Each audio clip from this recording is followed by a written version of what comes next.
ચા બનાવું છું, મારે પૈસા નથી જોતા કે ખાલી પીજો તમે, મારે ચાનું ટેવ છે એટલે કે એમ.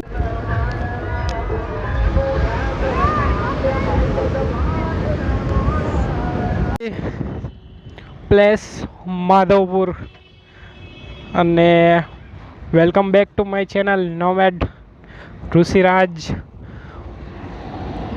Madhavpur bike trip part 4.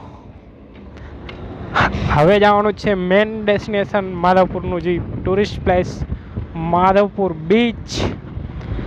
અહીંથી સીધું જ છે. ઓટો મારી આવી, આ તમે સાઈડમાં જોઈ શકો છો કે મેન બીચ આવી ગયો છે. સ્ટોલું બધી અને પબ્લિક જોઈ લે બધી.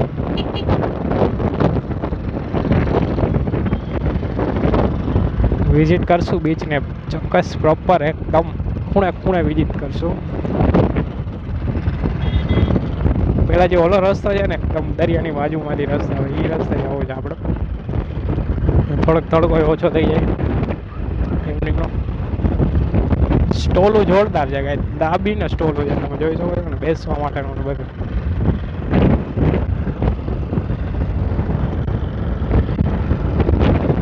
ને પવન એ નેક્સ્ટ લેવલ આવે. અને ટુરિસ્ટ અહીંયા ઘણા બધા છે. તમે ગાડીઓ જોવો ભાઈ, બધા લોકોને ટુરિસ્ટની જ છે.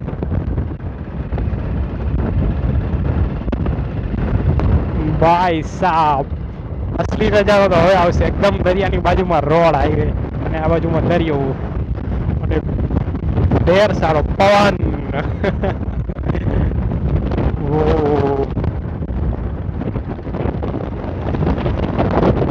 માધવપુર બીચ. આ મેન બીચ આ જ હશે, આગળ હશે તો કઈ ખ્યાલ નથી, એટલે આગળ જવા દે. પવન એ નેક્સ્ટ લેવલ પવન આવે છે ગાઈસ.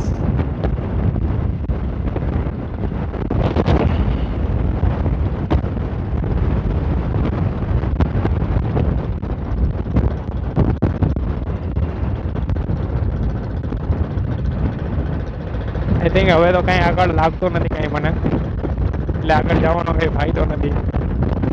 પવનનો ગાડી એવરેજ કપાસે બહુ વધારે પવન આવે છે, એટલે અહીંથી આપણે ઓલા સ્ટોલુમાં વહી જાય બધા. બાકી આ જોઈ શકો છો તમે મેન.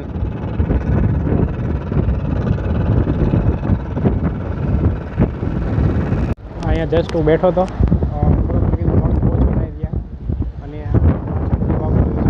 નારિયેલ પાણી પીધું અને એ બાપાને ચા પીવાની ટેવ, પણ અહીંયા કરા કસ્ટમર બહુ ઓછા આવે એટલે ચા નહોતી. મને કે તમે બેસો કે ચા બનાવું છું, મારે પૈસા નથી જોતા કે ખાલી પીજો તમે, મારે ચાનું ટેવ છે એટલે કે એમને પીજો.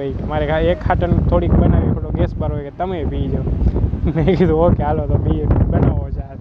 આ જાય ને માણસો કે મારે પૈસા નથી જોતા એમના મેં કે ચા પીવો તમે તારે. બરાબર, પૈસા નથી જોતા ના એ કે સારું. બાકી આ બીચ છે ને તમને હમણાં ત્યાં જઈને દેખાડું. માઇકમાં પવન બહુ આવશે એટલા માટે સોંગ ફિટ કરી દઈશ ગીતમાં.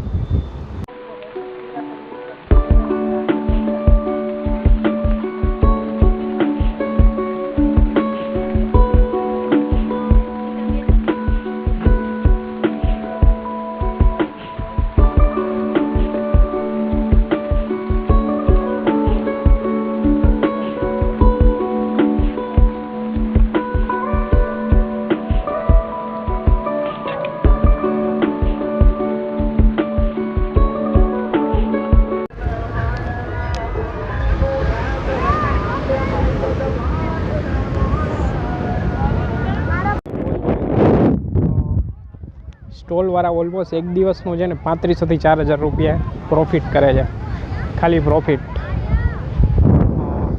કારણ કે અહીંયા મેં કીધું આજે ટ્રાફિક ઓછું હશે ને તો આગળ વેઠવું છે. આ ટ્રાફિક ઓછું છે પણ પાણીની બોટલ ને નારિયેલ ને એવું બધું હાઈ લેવલ ઉપર સેલ થાય છે. એ લોકોને 200 નારિયેલ વેચી નાખે છે એ કે પછી ગ્રાહકી વધી જાય એટલે નારિયેલના ભાવ કરી નાખવાના. 70 રૂપિયા અત્યારે 30 રૂપિયા હતા, ડાયરેક્ટ ડબલથી ઉપર ભાવ કરી નાખવાના. અને અહીંનું ને એક સ્ટોલનું ભાડું કાંઈ નથી કોઈ.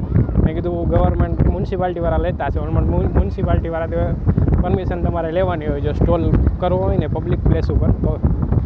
તો તો કે એના મ્યુનિસિપાલિટી વાળા નથી આવતા, પણ PSI આવે છે. PSIના પૈસા દેવાના.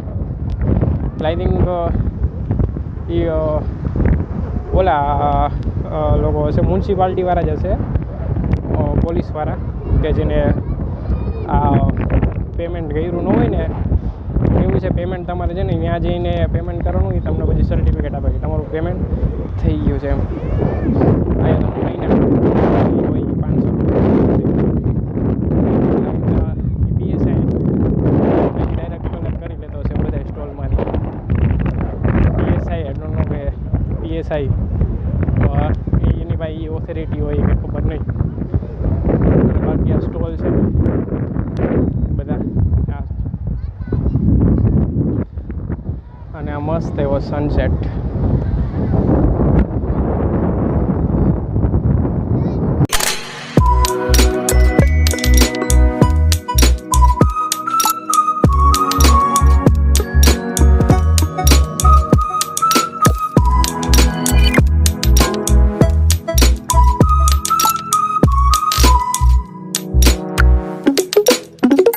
પહોંચી ગયા છીએ હોટેલ, અને આ છે પોરબંદર હાઈવે.